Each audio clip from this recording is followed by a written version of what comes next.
Namaste, everybody. Hare Krishna. My name's Steve Ham, and tonight we're going to start a series of reading out of the Bhagavad-Gita as it is. So, Bhagavad-Gita as it is, by His Divine Grace, A.C. Bhaktivedanta Swami Prabhupada. So, I got a pen in here. Okay, I wasn't writing in the book. I just have a pen in there. So tonight I just we're gonna just go through the whole book, and tonight we're gonna read chapter 1, texts 1, 2, and 3. What I'm going to do is just read. The book is broken up into. It's a beautiful book. It's broken up into several things. If you've never read it, I should say that I think I mentioned it, but it was written, the Bhagavad Gita is translated to us by His Divine Grace, A.C. Bhaktivedanta Swami Prabhupada. And he translated it from Sanskrit to us. And this is the, this is the best version that you want to read. Read is the one translated by him. He's if you never heard of him, he's a great, great sage that came to the U.S. from India and brought us translation of this ancient Vedic wisdom, and changed a lot of people's lives, mine included, forever. So I'm going to read, when you read out of it, he's got it broken out into Sanskrit translation, and then a purport. So I'm going to read the translation and the purport. One thing, as I read this, I'm not a Vedic scholar, and I am going to make some. I'm going to change my camera setting here so it doesn't flicker like it's doing. I'm going to struggle with some pronunciations, and I hope that's okay with you. I mean, no offense, but I am going to struggle with some pronunciations. It doesn't keep me from reading and getting the knowledge out of the book. And as time goes by, my translations, my pronunciations will get better. But I still struggle with it. Sanskrit's not my first language, and it's hard for me to read some of the stuff. So anyways, before I get reading, I always pay obeisances to my spiritual master and the spiritual masters that came before him. So I'm going to do that now, and then we'll read.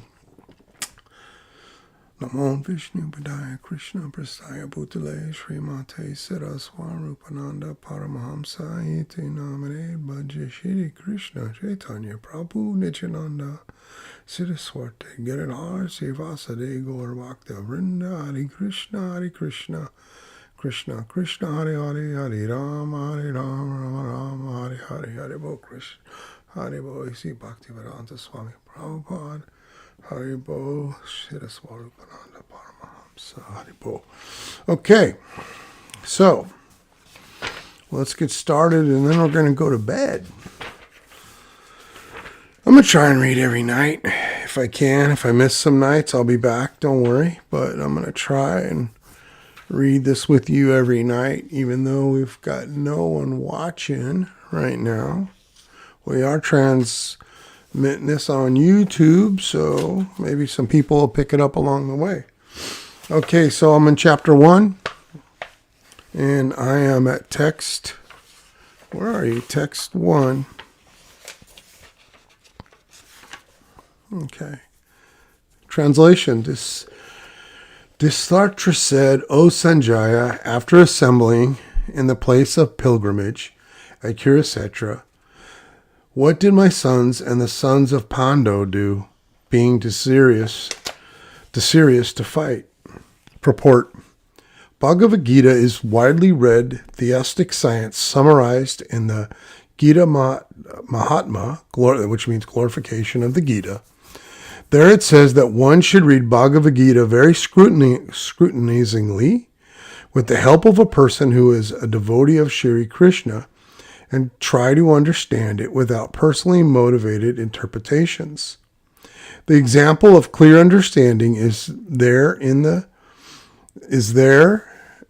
Bhagavad-Gita itself, and the way the teaching is understood by Arjuna, who heard the Gita directly from the Lord. If someone is fortunate enough to understand Bhagavad-Gita in the line of disciplic succession without motivated interpretation, then he surpasses all studies of Vedic wisdom and all scriptures of the world. One will find in the Bhagavad Gita all that is contained in other scriptures. But the reader will also find things which is contained in other scriptures. All that is contained within other scriptures. But the reader will also find things which are not to be found elsewhere. That is the specific standard of the Gita. It is the perfect theistic science because it is directly spoken by the Supreme Personality of Godhead, Lord Shri Krishna.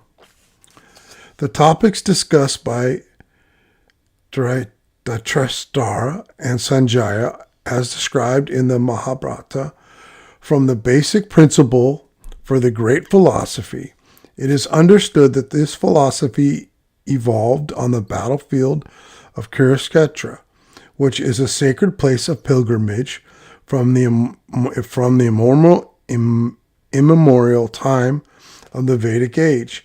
It was spoken by the Lord when he was present personally on this planet for the guidance of mankind. The word Dharma Kshetra, a place where religious rituals are performed, is significant because on the battlefield of Kurukshetra, the Supreme Personality of Godhead was present on the side of Arjuna. Dhritarashtra, the father of the Kurus, was highly doubtful about the possibility of his son's ultimate victory. In his doubt, he inquired from his secretary, Sanjaya, "What did my sons and the sons of Pandu do?" He was confident that both his sons and the sons of his younger brother Pandu were assembled in the field of Kurukshetra for a determined engagement of the war. Still, his inquiry is insignificant. He did not want a compromise between the cousins and the brothers, and he wanted to be sure of the fate of his sons on the battlefield. Because of the battlefield was arranged to be fought at Kurukshetra, which is mentioned elsewhere in the Vedas as a place of worship, even for the denizens of heaven, Dhritarashtra became very fearful about the influence of the holy place on the outcome of the battle. He knew very well that this would influence Arjuna and the sons of Pandu favorably, because by nature they were all virtuous. Sanjaya was a student of Vyasa, and therefore by the mercy of Vyasa, Sanjaya was able to envision the battlefield of Kurukshetra even while he was in the room of Dhritarashtra. I apologize, guys. And so Dhritarashtra asked him about the situation on the battlefield. Both the Pandavas and the sons of Dhritarashtra belong to the same family, but Dhritarashtra's mind is disclosed herein. He deliberately claimed only his sons as Kurus, and he separated the sons of Pandu from the family heritage. One can thus understand the specific position of Dhritarashtra in his relationship with his nephews, the sons of Pandu. As in the paddy field, the unnecessary plants are taken out. So it is expected from the very beginning of these topics that in the religious field of Kurukshetra, there, where the father of the religion, Shri Krishna, was present, the unwanted plants, like Dhritarashtra's son Duryodhana and others would be wiped out, and thoroughly religious persons headed by Yudhisthira would be established by the Lord. This is the significance of the words of Dharmaksetra and Kurukshetra, apart from the historical and Vedic importance. Told you it's a mouthful for me, guys. Again, apologies, but we'll get through it together, right? Text 2. Translation.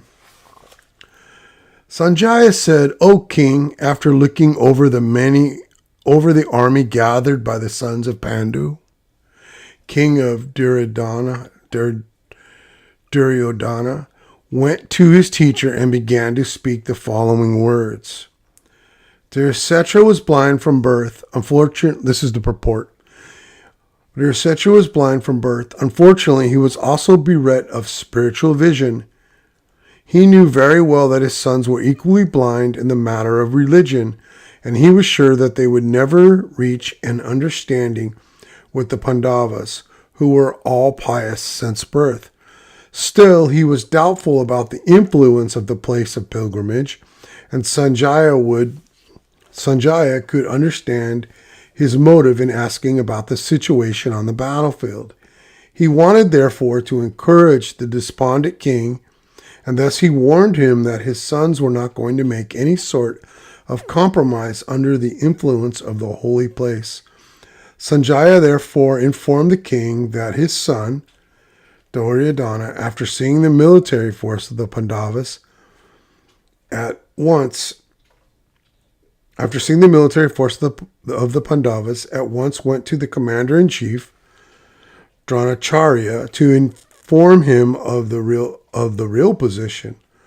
Although Duryodhana is mentioned as the king, he still had to go to the commander on account of the seriousness of the situation. He was therefore quite fit to be a politician. But Duryodhana's diplomatic veneer could not disguise the fear he felt when he saw the military arrangement of the Pandavas. Okay, text 3. Translation. O my teacher, behold the great army of the sons of Pandu, so expertly arranged by your intelligent disciple, the son of Drupada. Purport. Duryodhana, a great diplomat, wanted to point out the defects of Dronacharya, the great Brahmana, commander-in-chief. Dronacharya had some political quarrel with King Drupada, the father of Drupadi, who was Arjuna's wife. As a result of the quarrel, Drupada performed a great sacrifice by which he received the benediction of having a son who would be able to kill Dronacharya. Dronacharya knew this perfectly well, and yet as a liberal Brahmin, he did not hesitate to impart all his military secrets when the son of Drupada, Dhristadyumna, was entrusted to him for military education. Now, on the battlefield of Kurukshetra, Dhristadyumna took the side of the Pandavas, and it was he who arranged for their military phalanx, after having learned the art from Dronacharya. Duryodhana pointed out this mistake of Dronacharya so he might be alert and uncompromising in the fighting. By this he wanted to point out also that he should not be similarly lament in battle against the Pandavas, who were also Dronacharya's affectionate students. Arjuna especially was his most affectionate and brilliant student. Duryodhana also warned that such leniency in the fight would lead to defeat. Let's read one more. We'll just go one more. Text 4. Here is the army here in this army, this is text 4, translation. Here in this army there are many heroic bowmen, equal in fighting to Bhima and Arjuna. There are also great fighters like Yuyudhana, Virata, and Drupada. Purport.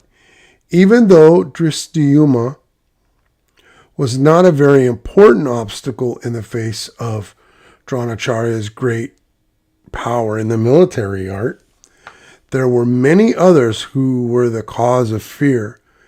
They were mentioned by Duryodhana as great stumbling blocks on the path of victory because each and every one of them was as formidable as Bhima and Arjuna. He knew the strength of Bhima and Arjuna, and thus he compared the others with them. Okay, guys, that's where we're going to stop tonight. We made it through 4. I'm going to put my book back on my rack. And as we get a little bit farther along, I might expand on it. Not expand, speak about my experience in the wisdom. But I'm not ready to do that yet. So for now, we're just going to read. And that's more than enough because it's perfect exactly the way it's worded. So anyways, it's almost 11 o'clock, so I'm going to go to bed. But thank you for being here. If anybody watches again, my name is Steve. I hope you have a good night. Haribo and Hare Krishna.